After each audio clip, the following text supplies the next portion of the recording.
ya kiwanda cha Zingzong kilichoko pale Zamahero, ambacho ni kiwanda kikubwa kwa mkoa wetu wa Dodoma, na kiwanda kile kinategemewa kupokea bidhaa kutoka maeneo mbalimbali nchini Tanzania. Sasa kuhusu ajira nitaweka katika mfumo miwili. Ya kwanza ni ajira rasmi, afu ya pili ni ajira zitokanazo na mnyororo mzima wa shughuli ya madini. Nianze na ajira rasmi.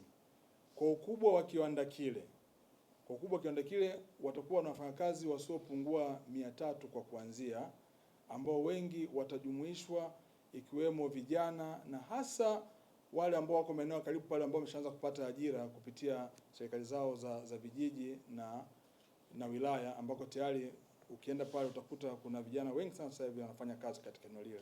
Lakini ambazo zisizo rasmi, sasa hizi zinakadiriwa kwamba kuna watu watakaokuwa wanapakia yale makinikia pale Katavi kuyaleta Dodoma.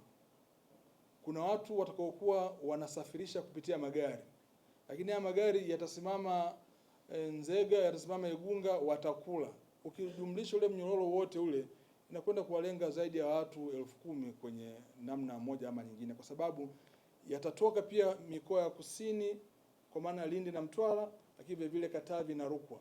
Sasa fikiria uwe na magari zaidi ya 1000 yanatembea kubeba material kuleta Dodoma, na huko katikati atakuwa yanajaza mafuta, yatakuwa watu wanakula. Kwa ukijumlisha ajira zote hizo, inakadiriwa kwa zaidi ya ajira 10,000 watu watanufaika moja kwa moja na uwepo wa kiwanda hichi.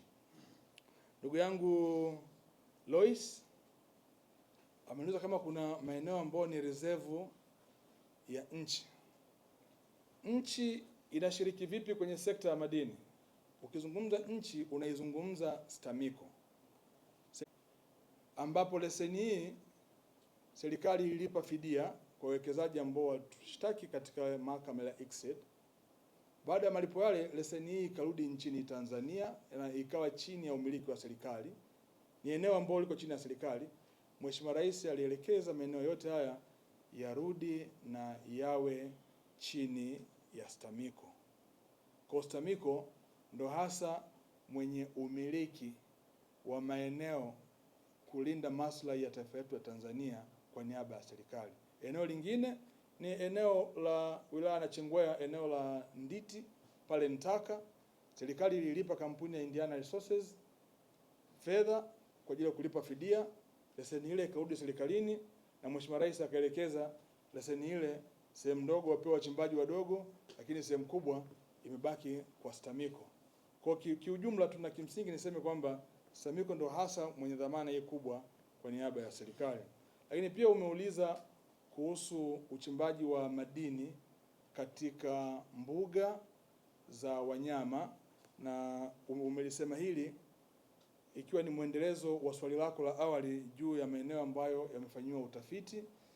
Niseme tu sheria yetu ya madini kifungu cha 95 mpaka 98 kimeainisha utaratibu mzuri wa ushiriki wa kuitekeleza haki madini. Yako baadhi ya maeneo ambao huwezi kufanya uchimbaji pasipo kuwepo na ridhaa, lakini vile vile pasipo kuwepo na taarifa ya kimazingira. Maeneo hayo pia yanajumuisha maeneo ya mbuga za wanyama. Kwa nataka tu niseme kwamba najua swali lako lilikuwa nataka kulenga kule Serengeti, hakuna uchimbaji wowote ambao unafanyika katika eneo hilo, na nikuondoe hofu hiyo. Ndugu yangu Mahenge, unataka kujua mchango wa wachimbaji wadogo. Na hapa nitaomba niseme vizuri. Katika nchi yetu ya Tanzania, kama nilivyosema, sisi tumepata nafasi na bahati kubwa ya kuwa na mfumo mzuri wa kuwalea wachimbaji wadogo. Nakupa kwa takwimu. Mwaka wa fedha uliopita 24-25, sekta ya madini iliingiza kwenye mfuko mkuu wa serikali shilingi trilioni 1.071. Asilimia 40 ya makusanyo haya yalitokana na wachimbaji wadogo ambao wanachimba kwa kubahatisha wana teknolojia duni na vile vile hawana maeneo yenye uhakika. Lakini tumefikia hatua hiyo. Maana yake ni nini? Maana yake ni kwamba wachimbaji wadogo wa nchi yetu ya Tanzania wakisimamiwa vizuri kama ambavyo tunafanya hivi sasa, wakiendelezwa, wana uwezo wa kutoa mchango mkubwa sana kwa uchumi wa nchi yetu ya Tanzania. Ndugu yangu Chidawali, la kwanza linamhusu Msigwa na mimi. Msigwa atasema kwa nafasi yake, lakini niliwaambia waandishi wa habari maswali yenu yamekaa kikuba hivi, na nilivyosema tu hapo nikaelewa hapo kubwa mnaulizia ziara tu, si ndio? Mnataka ziara ya kwenda kuangalia maeneo haya ambayo shughuli zinafanyika za viwanda. Basi kama wizara tumepokea, tunaamini nyinyi mtawakilisha waandishi wa habari wengine wengi sana kwenda kushuhudia hayo maajabu ambayo nimesema, na kubwa ambayo nataka muanze nalo, na nataka muende pia pale Nala pale mkaangalie. Wakati nazungumza hapa kwamba miaka ya zamani ulikuwa ukichimba madini ya shaba unalitoa jiwe kama lilivyo linasafirishwa. Leo ndugu zangu, mtaenda pale mtakwenda kuona lile jiwe linabadilika kuwa kitu kinaitwa copper cathode, na inafanyika ndani ya mkoa wa Dodoma, na makusudi yetu makubwa baadaye ni kuvutia viwanda vingi zaidi kutengeneza copper rods na copper wires, na hii ndio itakuwa ina maana kubwa katika kuongeza thamani ya madini yetu. Lakini pia umeuliza kuhusu sovereign fund. Kama Mheshimiwa Rais alisema, ni kweli alisema, ni jambo ambalo wizara inaendelea nalo kwa kushirikiana na Wizara ya Fedha na taasisi zingine kwa ajili ya ukamilishaji wake, lakini lengo kubwa ni kuhakikisha kwamba rasilimali madini tunatunza zile proceeds zake zije zinufaishe taifa leo, kesho na kesho kutwa. Ndugu yangu Deukaji ulitaka kujua ni taratibu gani hasa tunazozitumia katika udhibiti wa madini yenye damu ambayo mwisho wa siku yanaondoa sifa ya nchi hata kutrade internationally kwa sababu ya dosari hizo. Cha kwanza kabisa ambacho tunakifanya katika eneo hili ni kuendelea na udhibiti katika maeneo yetu ya mipaka na viwanja vya ndege. Katika maana moja, sisi hatujazuia madini kuingizwa ndani ya nchi, hatujazuia, isipokuwa kwa taratibu. Zamani yalikuwa yanaingia pasipokuwa na proper documentation. Hivi sasa tunataka kama kuna mtu ana madini yake na alilipa mrabaha akiwa Kongo, then zile document, kwa sababu pia tuna taasisi ambazo zinatuunganisha kwa pamoja ya maziwa makuu, ambao pia ndio msingi wa swali lako.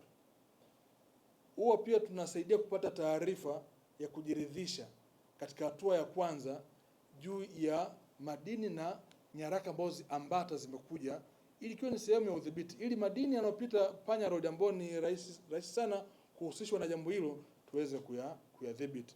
Lakini pia ipo mikataba ambayo tumeingia na wenzetu ambao pia kupitia ile ICGLR ambao tunafanya nao kwa pamoja nchi zote za maziwa makuu, katika namna ambavyo inasaidia kwenye kuzuia jambo hili.